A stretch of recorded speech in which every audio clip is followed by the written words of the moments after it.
거의 이제 마지막 시간으로 그 같이 이제 이 세 분과 함께 그 정말 그 지배주주의 어떤 부의 편취 어떻게 막을 것인지에 대한 한번 좀 자유로운 토론 한번 좀 마지막으로 한번 좀 나눠봤으면 좋겠습니다. 김봉기 대표님 혹시 뭐 이렇게 하신 네, 말씀? 제가 얼마 전에 그 OECD G20 Principles of Corporate Governance 그 내용을 좀 면밀히 검토해봤습니다. 이게 이제 99년도에 제정이 돼서 OECD 가입국들이 전부 다 그 서명을 하고 지키겠다고, 그리고 이게 상당히 어려운 문제이기 때문에 벤치마크가 되는 이제 그 기준이 되고 있는 거죠, 코퍼레이트 거버넌스에 대해서. 근데 이제 우리나라 같은 어떤 소유 구조, 피라미딩을 통해서 적은 캐피탈로서 컨트롤을 그 극대화시킨 그런 환경에서 굉장히 중요한 게 그 듀티 오브 로얄티이고, 여기서 이제 그 영어 표현을 빌리자면은 음, duty of loyalty by board members to the company and to all shareholders, 이렇게 나옵니다. 그래서 우리나라 같은 경우에는 이 단지 to the company이기 때문에 이제 유발되는 문제고, 여기서 그래서 이제 to the all shareholders까지 이제 넣어서 주주를 보호하자. 그렇지 않으면 현재 상태로라면은 어떤 특별한 어떤 원칙 자체가 잘 약하기 때문에 계속적으로 발림을 당할 수밖에 없다. 뭐 이런 거. 그다음에 이제 두 번째 포인트는 이제 그 일정한 상황에서는 그 박상희 교수님도 아까 언급을 해주셨는데, 지배주주가 이제 외부 평가 기관에 의해서 평가한 그 가격에 따라서 잔존주주의 주식을 매입하거나 뭐 축출하거나 뭐 등등등 해야 된다라는 그걸 명시적으로 이렇게 표현을 하고 있고요. 또 일부 국가에서는 이제 관련 정보 공시뿐만 아니라 비용 지원을 통해서 소송을 지원을 하고 있다.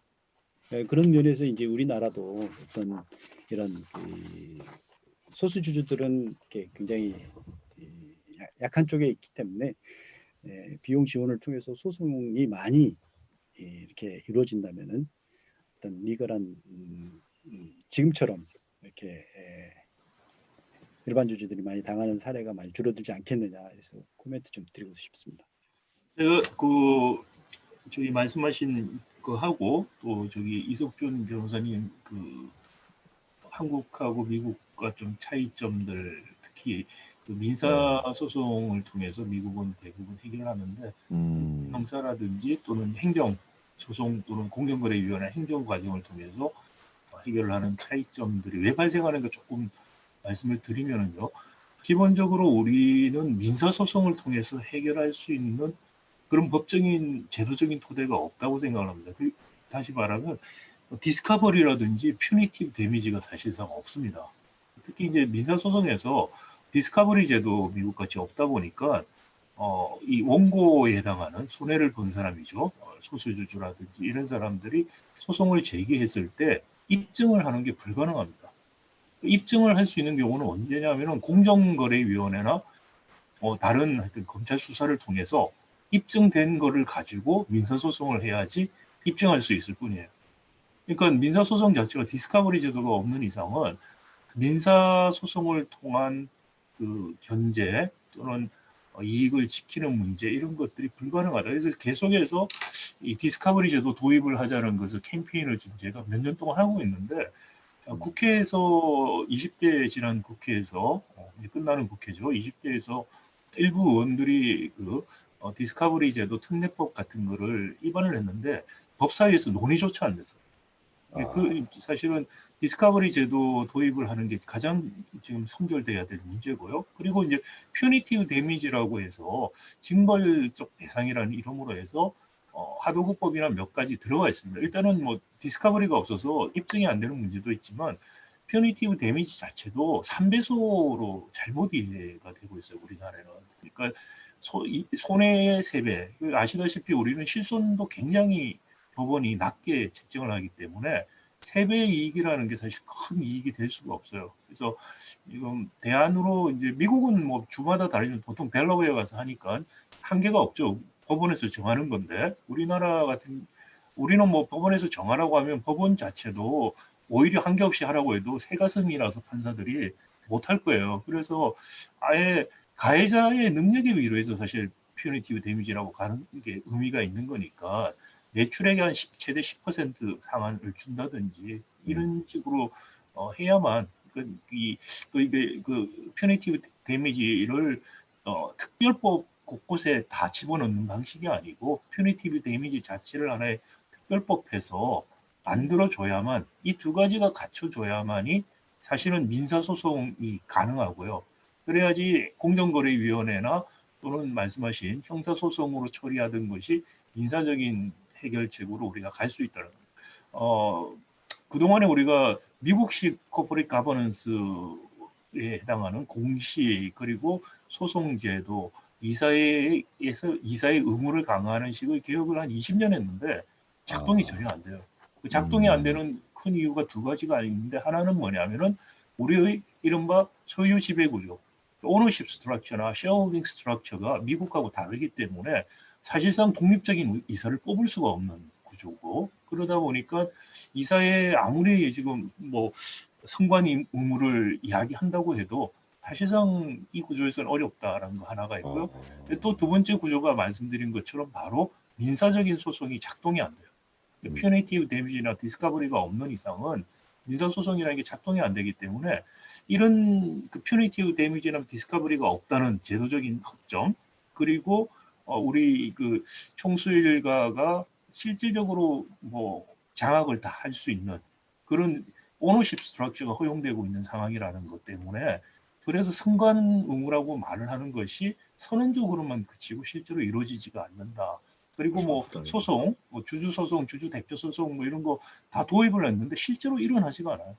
말씀 이길 가능성도 없고요. 해서 그런 문제. 그래서 그 지금 제가 말씀드린 세 가지 방안이라고 말씀드린 것은 그런 한계 하에서 그러니까 이사회라든지 또는 그 소송에 가는 어프로치가 아닌 그렇죠? 소수주주들을 인파워해서 막는 문제로 가자는 게 제가 말씀을 드렸고 그게 이제 주로 인도, 이스라엘 뭐 이런 여러 나라에서 우리하고 비슷한 오너십 스트럭처를 가지고 하고 있습니다.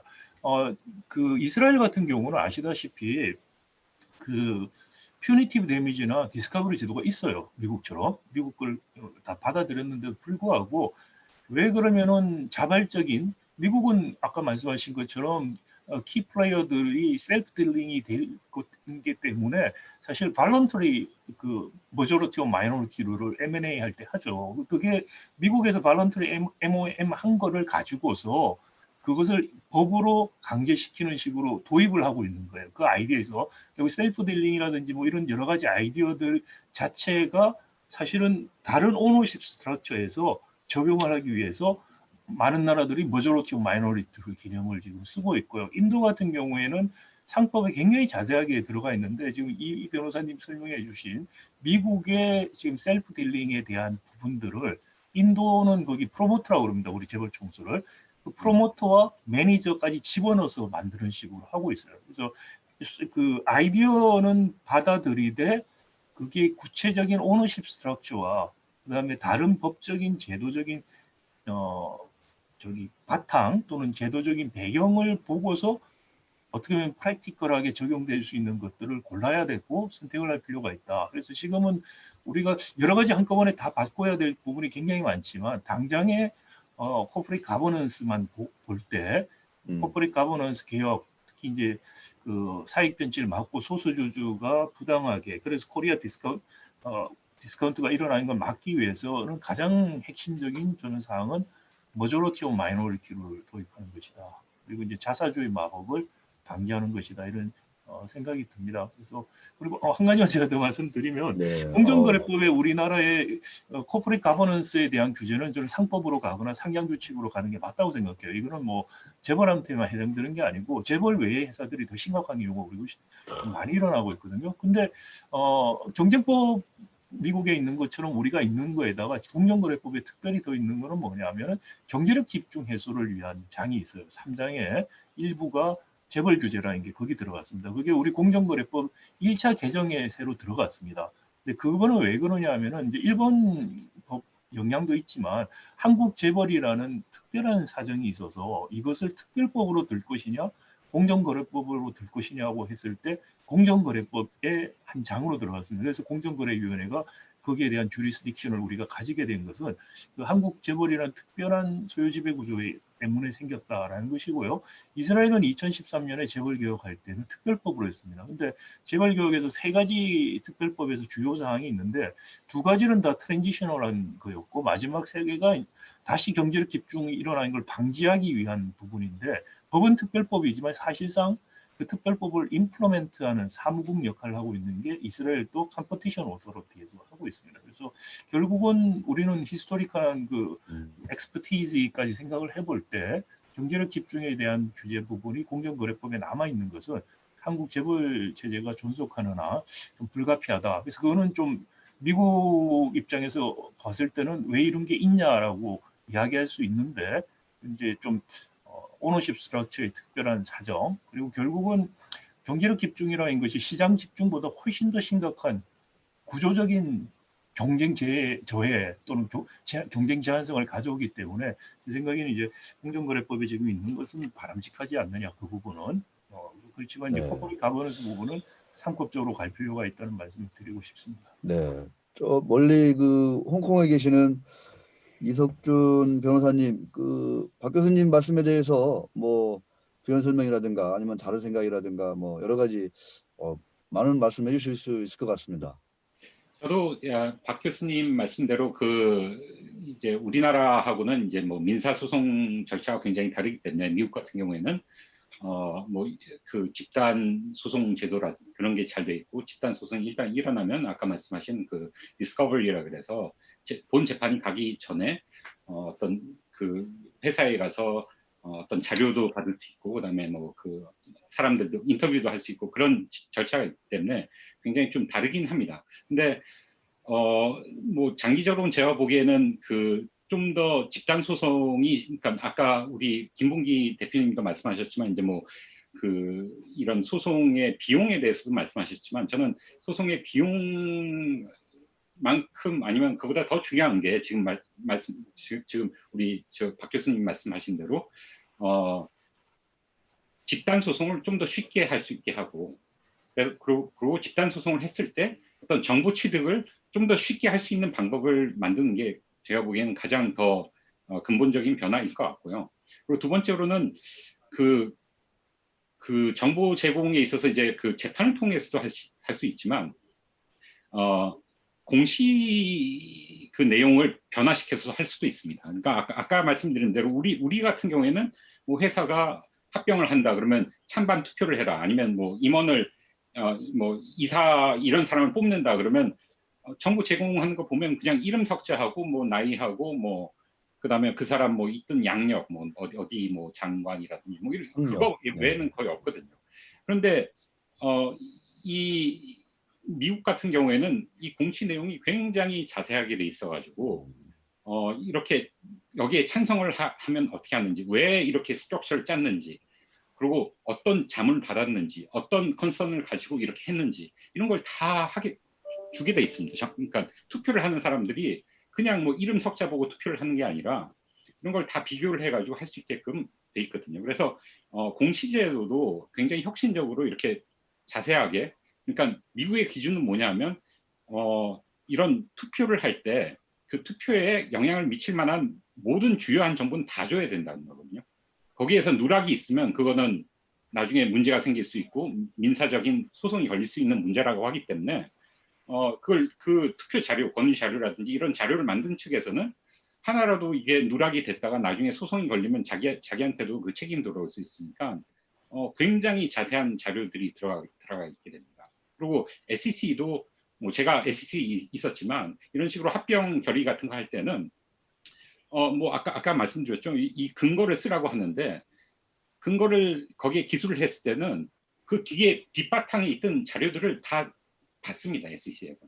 받아가지고 그걸 다 리뷰를 하고 그 리뷰했던 자료랑 걔네들이 투자자들한테 권유 설명서라고 돼 있는 자료하고 그 서술이 맞는지까지 다 맞춰보거든요.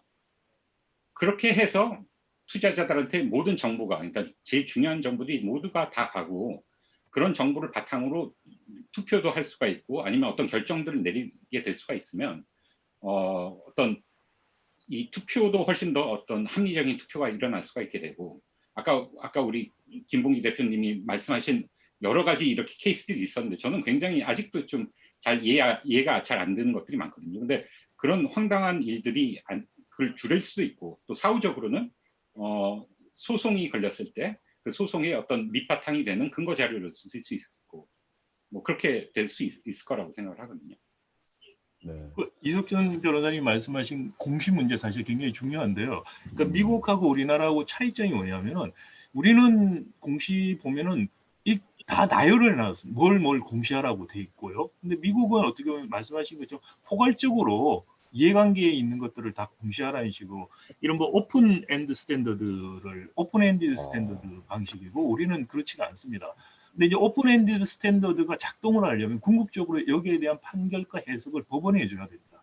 그러니까 뭐 어떻게 보면은 미국은 뭐 델라웨어 법원 같은 경제 전문 특별 법원 같은 게 있고 거기서 일관된 판례 그리고 거기 이 소수주주나 소비자들을 보호한다는 일관된 원칙을 지키면서 판례들을 행정해 왔기 때문에 그게 굉장히 법으로 작용이 되는 거죠. 그래서 공식 오픈 엔디드 스탠더드로 돼 있는 공시에 대해서 뭘 해야 될지가 분명해요.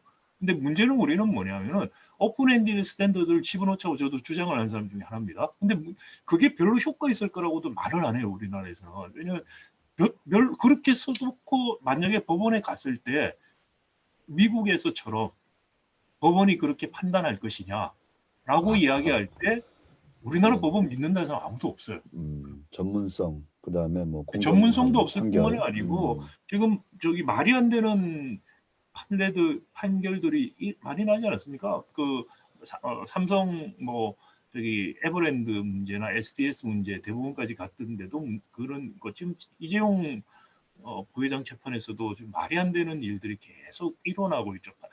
판사들이 정말 말이 안 되는 억지들을 막 부리기 시작하는 일들. 법원에 대한 이거 우리가 이제 주디셜 또는 주디셜의 캡처라는 게 굉장히 심각하죠, 사실은. 그런 상황에서 오픈 엔디드 스탠더드가 작용될 수 있을까라는 이제 좀 의문이 있고요. 그래서 궁극적으로 저는 뭐 이 변호사님 말씀하신 것처럼 가야 된다고 생각해요. 민사나 행정법적으로 다룰 것이 아니고 이거는 민사소송으로 다뤄야 되는데 민사소송이 잘 작동되기 위한 우리가 제도적인 배경은 없다는 거예요. 그런 제도적인 배경들을 만들어 놓지 않은 상태에서 형사나 그 행정적인 부분들을 하지 말자고 주장하시는 분들이 한국에 굉장히 많아요. 근데 그건 굉장히 위험한 사실 아무것도 하지 말고 무법천지로 만들어주자 소수주주들은 마음대로 약탈해도 아무런 제재가 없어지도록 하자는 거하고 사실 같은 이야기가 돼버릴 수가 있다는 거 그런 차이점들을 조금 해외에서 보실 때는 잘 모르시거나 이해를 못하시는 경우가 있는 것 같아서 제가 말씀을 드리고 좀 이 변호사님 말씀하신 것처럼 이게 도대체 믿어지지 않거나 말이 되냐고 이야기를 저도 외국 그 동료들이나 사람들한테 케이스 이야기해주면 믿지를 못해요. 아까 김문기 대표 말씀하신 그 자사주 마법제가 일본 교수님 3법 일본의 저기 그 경영대 쪽에 코퍼레이트 가버넌스 쪽에 아주 유명하신 분인데 한번 설명을 해줬는데 못 알아들어요. 일본에서도요? 네, 일본은 그 우리나라처럼 인적 분할이 없습니다. 회사 분할은 물적 분할만 있기 때문에 인적 분할이라는 것 자체도 일단 잘 이해를 못하지만 설명을 했으니까 그게 어떻게 가능하냐고 자꾸 물어요. 그렇게 되면은 이 배경에 있는 것은 그곳은 이미 그러면 저기 소송이나 이런 걸 통해서 저렇게 말이 안 되는 게 일어날 수가 있느냐라는 거죠. 근데 일어나지 않는 건 뭐냐면 우리 제도도 불비하지만은 법원의 판결이 너무나 친기득권적이고 너무나 보수적이에요. 그러다 보니까 그 오픈 엔디드 스탠더드가 지금 적용될 수 있는 상황은 아니다. 전문성뿐만이 아니고 법원의 그 불평부담함이라는 측면에서의 문제점 이런 것들을 볼 때는 그 방향으로 가야 되지만 당장에 갈 수는 없다는 생각이고요. 그래서 뭐 그 말씀드린 것처럼 물론 옛날 같이 뭐 70년대다, 네. 80년대다 그래서 뭐 국가의 기업들이 몇 개 없고 뭐 그런 어떤 큰 기업, 대기업 몇 개가 뭐 경제의 뭐 7, 80%를 점하고 뭐 그러면 사실은 뭐 공정이나 국가기관이 뭐 그걸 갖다 폴리스를 경찰 역할을 해가지고 뭐 이렇게 뭐 때로는 쇼부도 치고 뭐 그렇게 하면서 할 수가 있겠지만 뭐 아까 말씀하신 대로 뭐 네, 상관 홍콩에서 쇼부도 치고 이런 얘기는 참. 네. 뭐 한광글라스, 이테크 건설 뭐 이런 뭐 수천 기업들이 이제 생기고 뭐 또 뭐 창업도 일어나고 할 텐데 이런 거를 다 어떻게 뭐 그 국가 뭐 공정위에서 그런 걸 어떻게 다 폴리스를 해가지고 할 수가 있겠습니까? 그러니까 결국은 결국은 뭐 만약 우리나라 법원들이 그 준비가 안 돼 있다고 하면 진짜 뭐 이 SEC 같은 경우에는 그 SEC 밑에 산하의 그 Administrative Judge라 그래서 이제 준사법 그 기관 같은 게 있거든요. 그래서 거기에서 뭐 증권법 관련된 거는 다 거기에서 이렇게 처리를 하기도 하는데 뭐 그런 비슷한 아이디어로 우리나라에서도 어떤 기업 지배구조라든지 증권법이라든지 뭐 이런 그 이슈를 다룰 만한 어떤 전문 법원을 세워가지고 그게 어떤 판례가 쌓일 때까지 이렇게 가야 되는 게 아닌가. 그리고 진짜 뭐 법원을 믿을 수 없다 그러면 뭐 법 만들어봐야 무슨 소용이 있겠습니까? 아니 그러니까 법을 자꾸 우리가 오픈 엔디드로 만드는 게 아니고요. 자꾸 나열형으로 해서 이거 하면은 어떻게 하는 식으로 만드는 뭐 대륙법이라는 아이디어도 있지만 그런 경향이 생긴다는 것이고요. 그리고 이스라엘 같은 경우는 2011년에 상법 개정을 하면서 또 하나 한 게 뭐냐면은 경제특별법원이라는 거 델라웨어 법원 아이디어를 역시 그대로 가져가서 특별 법원을 만드는구나. 그것을 네. 저도 텔아비브 법원에다가 만들었어요. 그래서 3명의 저지가 테니어드 된 저지 3명이서 해요. 그래서 굉장히 사실 그 상법이나 코퍼레이트 가버넌스 측면에서 굉장하게 발전을 하고 있죠. 근데 그럼에도 불구하고 이스라엘은 2013년에 재벌격이라는 구조적 개혁도 같이 했습니다. 상법만 갖고 한 거 아니고요.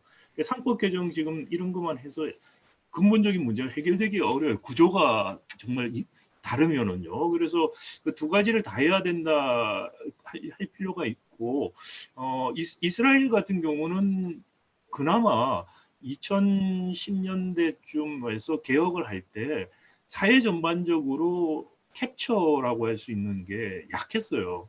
그러니까 저지들도 테녀 있는 우리나라 또 제주들은 사실은 테녀가 없다고 볼 수 있거든요. 정년은 있어도 계급 정상 같이 돼서 나가야 되지 않습니까? 그러니까 그런 테뉴어도 없고 또 이렇게 로테이션 하지 않습니까? 그런 상황에서 지금 법원들이 전문성이라든지 또 그런 소신을 가진 분들이 일관되게 하는 것들이 사실상 어렵다라는 거고요. 그리고 그래서 행정 조직에서 행정 준사법적 기능을 우리가 미국보다 훨씬 많이들 하고 있습니다. 근데 그 행정부 관료들은 마찬가지인 거예요. 행정부 관료들도 테녀가 있는 것이 아니고 나가서 왜 그 캡처들이 많이 생기냐, 재벌들한테 캡처가 생기냐 하면은 나가서 변호사 개업하고 나가서 고문하고 하면은 그렇죠. 재벌하고 척지면은 먹고 살 수가 없어요. 살 수 있습니다. 그냥 소소하게 소박하게 살려면 살 수 있는데 소박하게 살려고 생각들 보통 안 하시죠. 화려하게 살고 싶어들 하시니까. 그러면은 제가 말씀드린 것도 그런 측면입니다. 왜냐하면 국가에 우리가 다 기대해야 되면 사실 뭐 정권 초반에는 무슨 뭐 때리는 척도 하고 무슨 회초리도 들고 그럴 수가 있겠지만 결국은 뭐 선거를 해야 되고 그러면 이건 뭐 꼭 우리나라 문제만은 아니에요. 외국도 마찬가지고 뭐 미국도 그 선거 사이클에 따라서 뭐 이렇게 여러 가지 대기업 이렇게 그 정책이 바뀌는 걸 볼 수가 있는데 결국은 국가에 맡겨두면 결국은 뭐 선거에 가까이 되면 뭐 일자리도 늘려야 되고 뭐 투자 진흥도 해서 뭐 경제 성장률도 높이고 그렇게 돼야 되면 결국은 그 선거를 해야 되는 사람들은 공정위를 다 컨트롤하고 있고 그러면 이제 걔네들 보러 살살해라 이제 회초리 들었던 거 다 내려놔라 이런 식으로 되면 지속성이 있을 수가 없지 않습니까? 그리고 어차피 뭐, 민주주의라는 네. 거는 그런 시스템이니까. 그러니까 음. 결국은 피해를 입은 사람들이 자체적으로 그걸 끌고 나갈 수 있는 그 시스템을 만들어 주지 않으면 결국은 뭐 아까 뭐 제가 뭐 쇼부라는 얘기도 했지만 결국은 그런 뭐 대기업이라든지 힘을 가진 사람과 정치권과의 어떤 이익이 일치를 하게 되면 이 기업 지배 구조의 문제는 아니면 뭐 그 사익 편취의 문제는 또 그 선거철 따라 이게 출렁출렁하고 이게 생겼다 없어졌다 3인이 되고 뭐 이런 거 아니겠습니까? 그러니까 아니 그 전적으로 말씀 동의하고요. 그 네. 전적으로 전 동의하고 그리고 이제 그럼에도 불구하고 제가 이제 말씀을 드리고 싶었던 건 지금 우리 현실적인 제약에서 어떤 것부터 실마리를 풀어 나가야 되느냐라는 이제 말씀을 드린 것이고요. 그런 입장에서 보면은 머저리티 오브 마이너리티를 법에다가 이러한 경우에 하도록 명시를 하는 것이 지금 말씀드린 환경에서 첫 실마리를 푸는 것이다. 라는 이제 그런 의도로 말씀을 드린 것이고요. 근데 궁극적으로 이제 이게 정착이 되면서 사익 편취가 없어지고 캡처 문제가 없어지려면 구조적인 개혁이 없이는 안 된다고 생각해요. 지금 조그만 회사도 다 하지 않느냐? 그럼 조그만 회사인 게 왜 그럼 허용되고 있느냐? 큰 회사들이 하고 있기 때문에 그래요. 같이 가는 거예요. 그러니까 걔들만 잡을 수가 없는 거예요. 일관적으로 하려면. 그러니까 다 끼어서 같이 다 하는 거죠. 윗물이 맑아야 아랫물이 맑다는 것처럼 우리 그 위에 있는 몇 개 재벌들이 사실 흐려놓은 것들이 지금 아랫물까지 다 흐려졌다 저는 생각이 되기 때문에 네. 궁극적으로 잠깐만요. 네, 네. 잠깐만요. 지금 뭐 제가 박상현 교수님 말씀 들어보니까 제가 요새 좀 이렇게 그 중견기업들, 심지어 이제 중소기업들도 대기업 따라하는 그런 몰아주기라든가 사익 편취 이런 것들이 상당히 지금 광범위하게 지금 진행되고 있는 거를 제가 좀 사실상 많이 보거든요. 그래서 이제 문제의식이 좀 상당히 좀 박 교수님하고 좀 상당히 좀 일치하는 부분이 있는 것 같은데 그 중간에 지금 뭐 우리 저 천준범 변호사께서 아주 바쁜 일정을 소화하시고 아니면 중간에 지연된 일정을 소화하고 왔습니다. 네. 지연된 일정이요. 네, 지금 막 이 자리에 도착을 하셨습니다. 잠깐 뭐 인사해 주시죠. 네. 지금 우리가 지금 뭐 특히 이제 우리나라의 어떤 지배 구조 보면 소유와 경영이 워낙 이제 집중되어 있기 때문에 특히나 이제 소수주주 보호 측면에서 글로벌하게 취약하다. 그거를 이제 좀 개선하고 개혁하고 이걸 통해서 좀 더 나은 뭐 이런 어떤 공정함 이런 거 하려면 어떻게 해야 되냐 지금 계속 이런 얘기 하고 있거든요. 네. 이제 관련해서 우리 천준 변호사님 뭐 인사 말씀도 해주시고 준비해온 자료 내용을 좀 이렇게 짤막하게 한번 케이스 중에 스터디 사례 발표 좀 한번 해주시기 바라겠습니다. 네. 안녕하세요. 천준범 변호사라고 합니다. 오늘 그 타임월드 건 발표를 녹화를 했었는데, 네, 그 소식은 들었습니다. 네. 하나 갤러리아 타임월드. 네, 하나 기술적으로. 이렇게 기술적으로. 네, 하나 갤러리아 타임월드 건을 진행을 하고 있고요. 이제 대표적으로 대주주가 그 소수주주의 재산권을 침해하고 있는 건이라고 볼 수 있습니다. 그래서 뭐 이런 지금 아마 제가 지금 딱 왔을 때도 그런 말씀을 하고 계셨던 것 같은데 정말 뭐 삼성 현대뿐만 아니라 지금 저희한테 뭐 자문 요청이 오는 굉장한 중견기업들도 중소기업 뭐 상장회사도 있고 비상장회사들이 그런 거를 너무 당연시 여기고 있습니다. 네, 당연히 뭐 이렇게 하는 거 아닌가. 아무런 그런 뭐 좀 잘못됐다는 의식이 없이 진행을 하고 그나마 그 중에 조금 이런 거 좀 무용할 수 있다고 들었는데 라고 하는 분들이 자문 요청을 하는 정도입니다. 근데 그럴 때도 굉장히 가볍게 들어오시죠. 내가 이런 게 있다고 들었는데 괜찮죠? 뭐 이렇게 하는 이게 편법으로 이렇게 해도 뭐 큰 문제 안 되지 뭐 이렇게 네네네. 아마 자문을 요청하실 것 같은데 네네. 상당히 좀 뿌리칠 수 없는 유혹이 아닐까 싶기도 하고. 저희는 그래서 정식으로 원칙만은 자문합니다. 네, 원칙적으로 이런 거는 불법이고 안 된다고 하는데 제가 뭐 타임월드 건에서도 마지막에 말씀을 드렸지만 우리나라 법이 결국은 주주에 대한 선관적 의무를 인정 안 하고 있기 때문에 결국 다른 주주들의 문제 제기가 불법까지 잘 연결이 안 되는 그 허들이 있습니다. 네.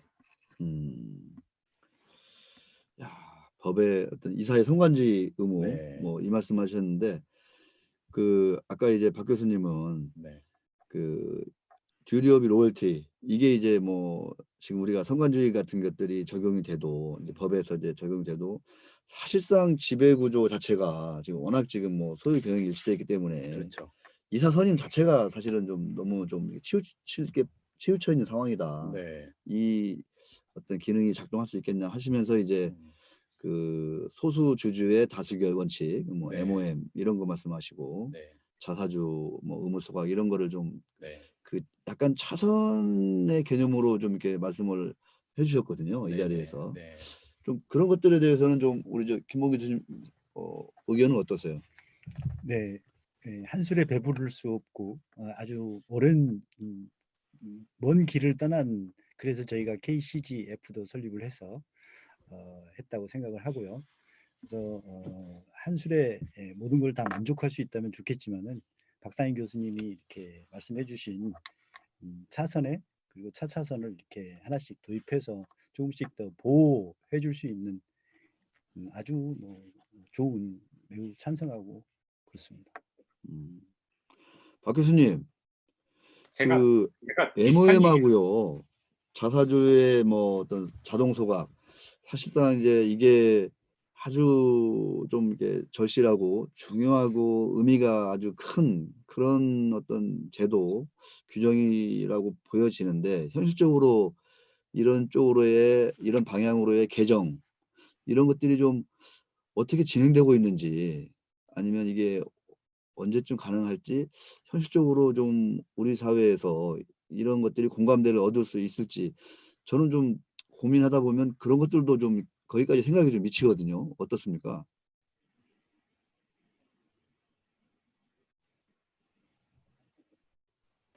머저리티 오브 마이너리티 룰이 왜 중요하고 그리고 이게 입법상이 아니면 상장 규칙으로 도입할 수 있다는 것들에 대해서 일반인들이 잘 모르세요. 왜냐하면 정치인들 자체가 이 이야기를 듣고는 그냥 입을 닫아버려요. 그래서 사실 코퍼레이트 가버넌스 포럼 같은 데서 저는 적극적으로 좀 홍보도 하고 이야기를 해야 되지 않은가. 그래서 일반 주주들께서 아시고 그런 입법적인 것들을 요구를 해야만 국회의원들이 귀를 기울인다고 생각을 합니다. 이번에 그나마 좀 제가 한 가지 좀 이게 본격적으로 이야기가 될 수 있겠다고 생각한 것 중에 하나가 총선 공약에서 정의당에서 머저리티 오브 마이너리티를 도입을 내걸었어요. 그래서 네. 정당 중에서 처음으로 그나마 정의당에서 공약으로 내걸었었다라는 게 이제 조금 의미는 있고요. 앞으로 국회 입법 과정에서 계속해서 입법 청원 그리고 또 사실은 입법이 안 되면 말씀드린 것처럼 상장 규칙에서 할 수도 있는 거죠. 그러니까 상장 규칙을 통해서라도 하라는 그런 계속되는 청원 내지는 압박 같은 걸 해야 된다. 그래서 좀 그 가버넌스 포럼에서 청와대 청원도 좀 해보시면 어떨까 하는 생각도 있고요. 그런 좋은 좀 제안까지 해주셨어요. 주의를 환기시키고 여론을 환기시키는 작업들이 좀 같이 가야만 바뀔 수가 있지 않을까라는 생각이 듭니다. 네.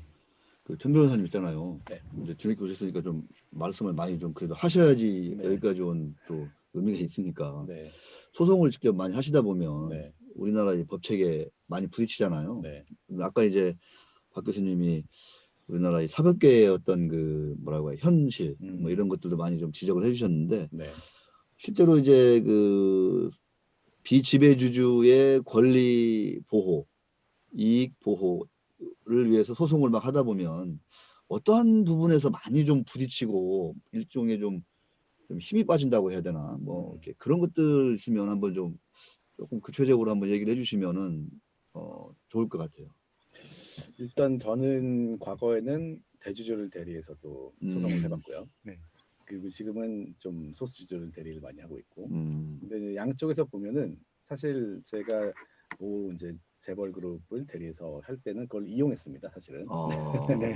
그런 이제 어떻게 보면은 법원이 저는 뭐 그렇게 생각을 하는데요. 법원에 계신 판사님들이 어떻게 보면은 공부를 되게 잘 하셨고 이렇게 학구적이시다 보니까 조금 현실에 부딪히는 거에 대해서 좀 두려움이 있으시다.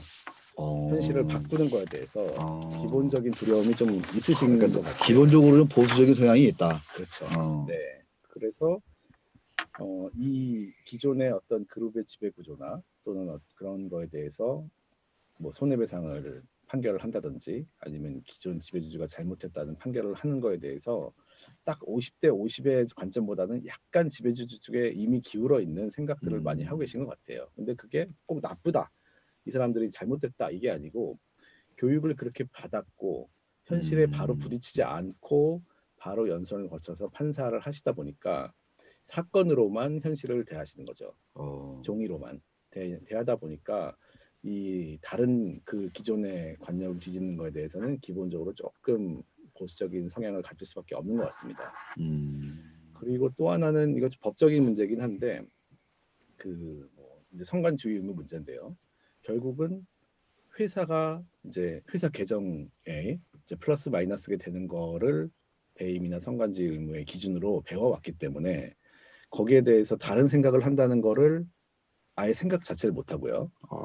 주주에 대해서 이사가 뭔가 손해되는 일을 했을 때 그거를 상식적으로 이해시키는 것 자체가 굉장히 어렵습니다. 왜냐하면 생각의 틀이 이미 회사가 이익을 받았느냐, 회사의 계좌에 돈이 들어갔느냐 나왔느냐만 보고 이게 배임이다 아니다, 성관주의 의무 위반이다 아니다를 판단을 하는 거를 법대 1학년 때부터 계속 배워왔기 때문에 그거를 넘어서기는 굉장히 어렵고 한 명을 설득시키더라도 그 옆에 있는 또 한 명을 설득시키는 거에 또 힘이 듭니다.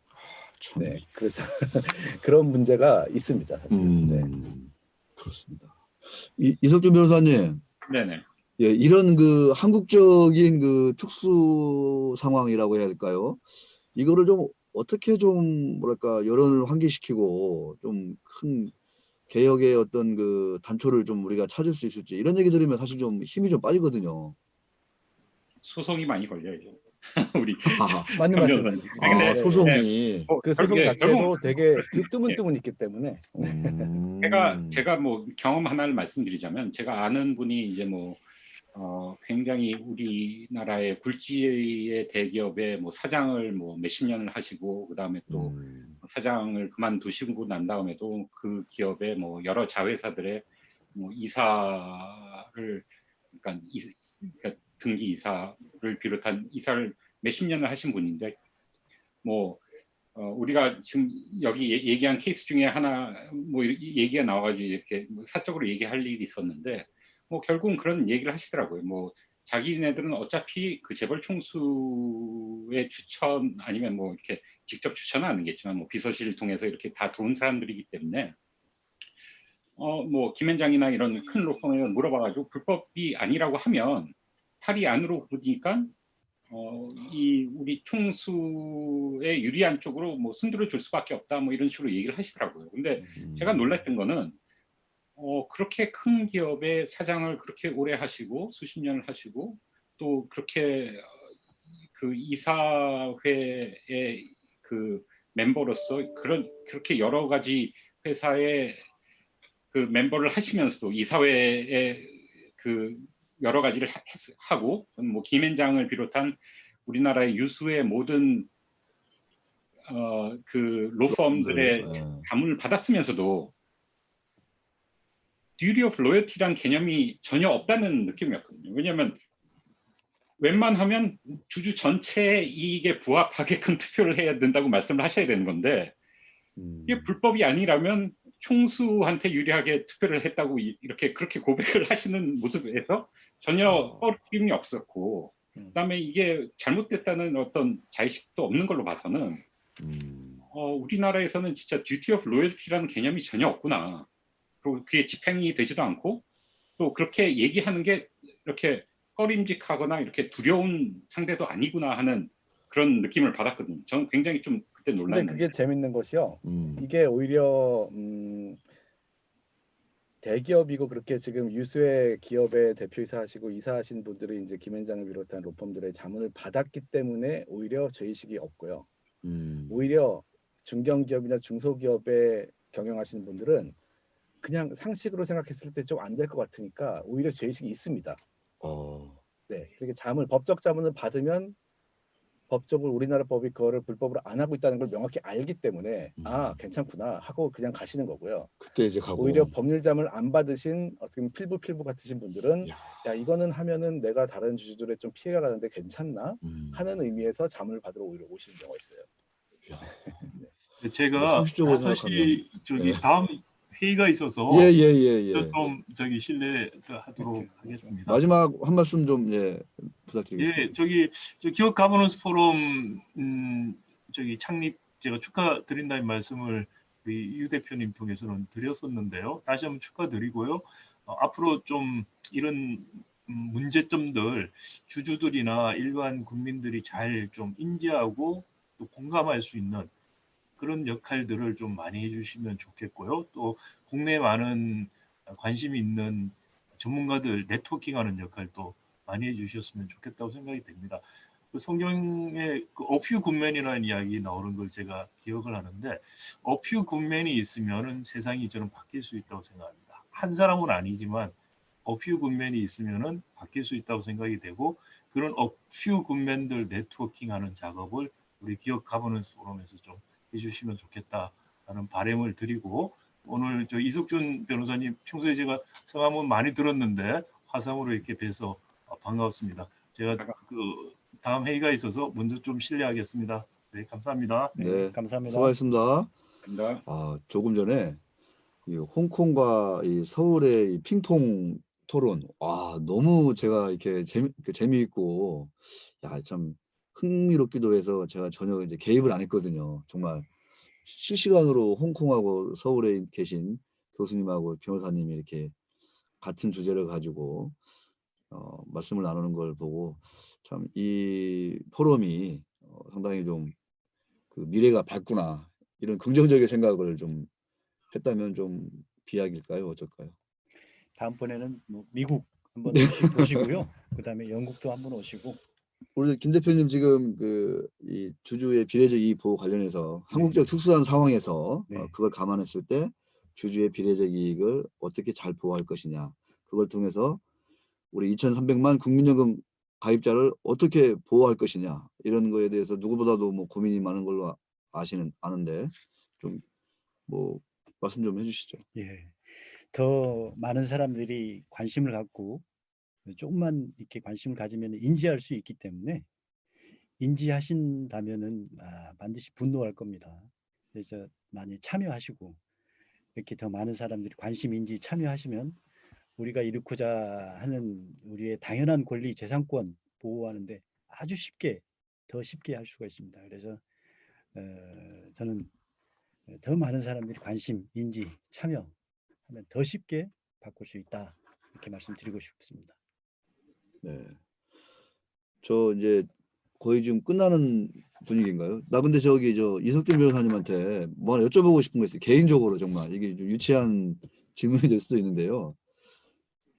그 한국적 특수 상황, 지배구조 관점에서 특수 상황 그런 게 있는데 많은 그러니까 비지배주주 또는 이제 일반 시민들, 국민들의 어떤 생각이나 정서가 대주주, 오너들은 그만큼 지분도 많이 갖고 있고 또 그 기업을 10년 전, 20년 전, 30년 전부터 지금까지 이끌어 왔기 때문에 그만큼 더 많은 뭐 역할을 했고 그에 따라서 그에 따른 뭐 권한은 그다음에 뭐 그 어떤 부적인 어떤 그 이익 이런 거를 갖는 게 뭐 당연한 거 아니냐 뭐 이렇게 좀 생각을 들 수도 있는 거예요. 그래서 뭐 길어야 1년 뭐 짧으면 하루 정도 이렇게 사고 팔고 이렇게 잠깐 주주로 이제 머무는 이런 일반 주주들이 우리도 우리의 뭐 권리가 이렇게 있습니다라고 얘기하는 게 어떤 의미를 가질 것인지 이런 그 질문들을 저도 좀 주변에서 많이 듣거든요. 이게 이제 미국적 사고라고 해야 되나? 외국에서의 어떤 그 생각, 일반적인 그런 그 견해는 어떤가요? 이런 거에 대해서. 다른 얘기부터 먼저 시작해요. 홍콩에는 사실은 왜냐하면 중국은 이제 가족 기업들이 많기 때문에 상장된 회사 중에서도 뭐 그 지배 주주가 뭐 50% 넘는 기업들이 굉장히 많습니다. 50%에서 70%까지 뭐 이렇게 된 기업들이 많습니다.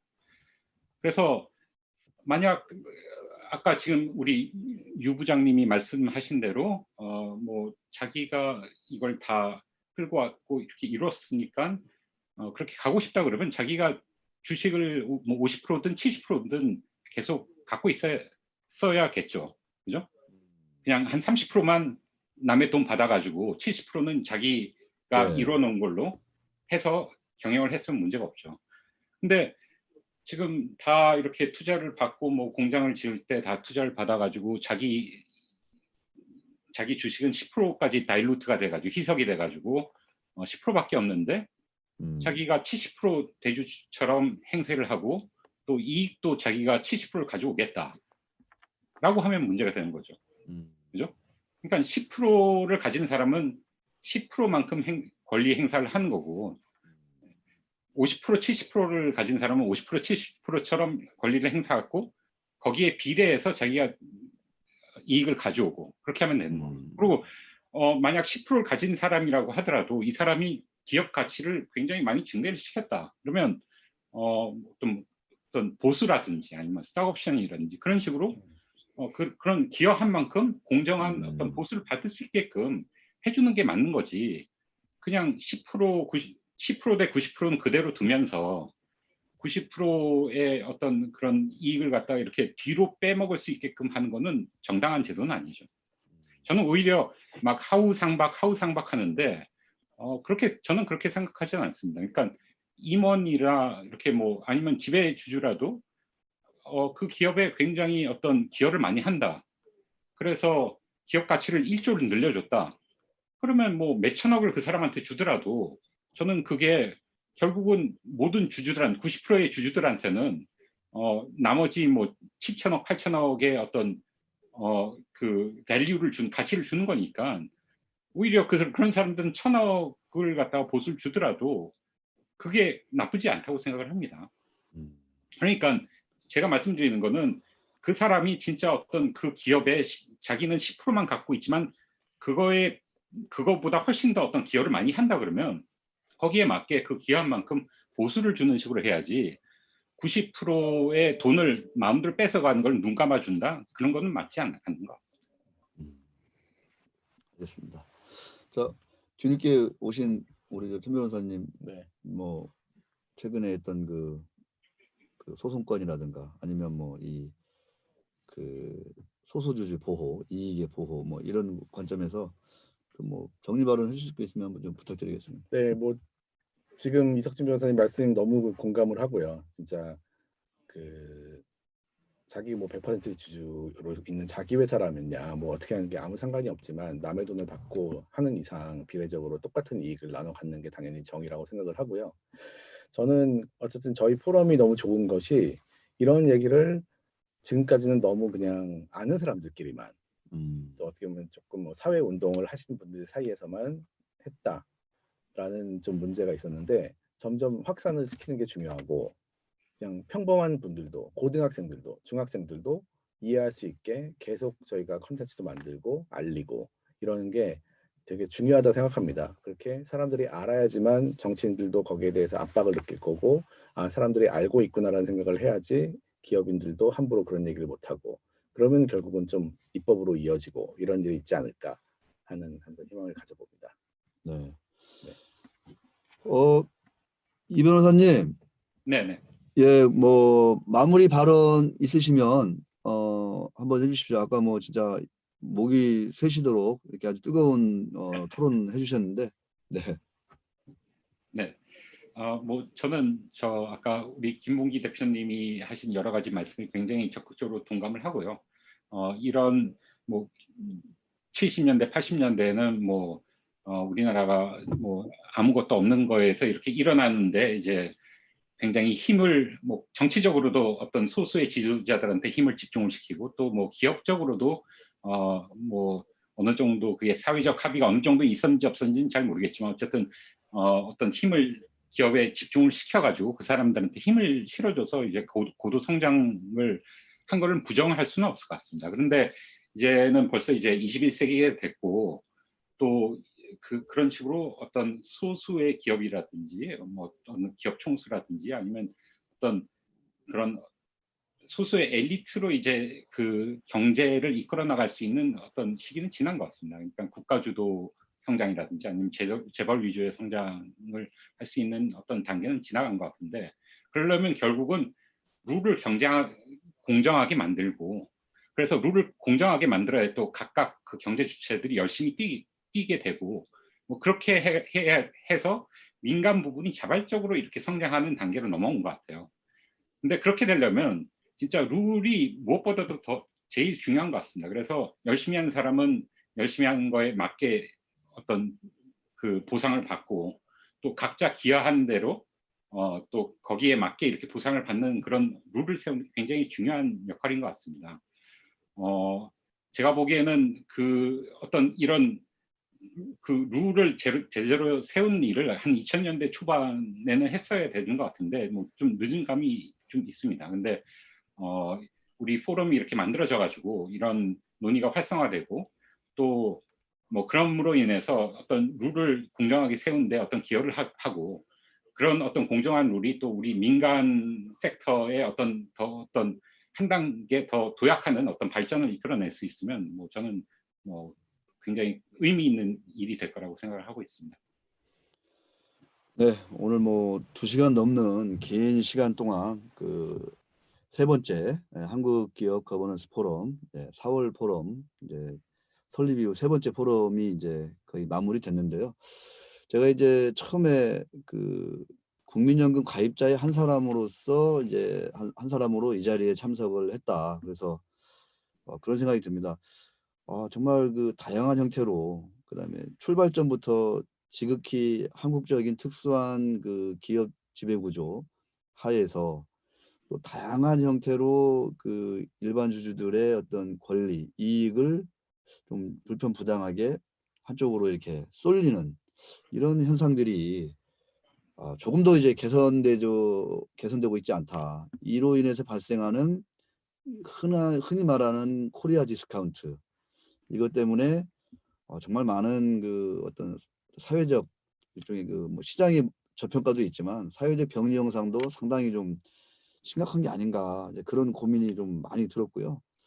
이 결과적으로 120조, 그다음에 장차 이 퇴직연금까지 합치면은 뭐 한 200조, 300조를 이 우리 자본시장에 투자해야 되는 우리 한국의 미래가 과연 밝다고만 볼 수 있을 것이냐, 이런 생각이 들고, 이제 총선 끝났고 이제 2년 뒤에 또 대선인데 이런 그 교수님, 우리 이 변호사님이라든가 뭐 현 변호사님, 박 교수님, 그다음에 김 대표님이 말씀하신 또 우리 어떤 시장의 어떤 그 시장을 둘러싼 전반적인 그 제도, 룰의 정비에 앞장서는 정치인, 그런 앞장서는 당, 그런 앞장서는 그 대통령 후보한테 좀 저는 한 표를 과감히 좀 아주 편안하게 던질 수 있을 것 같다.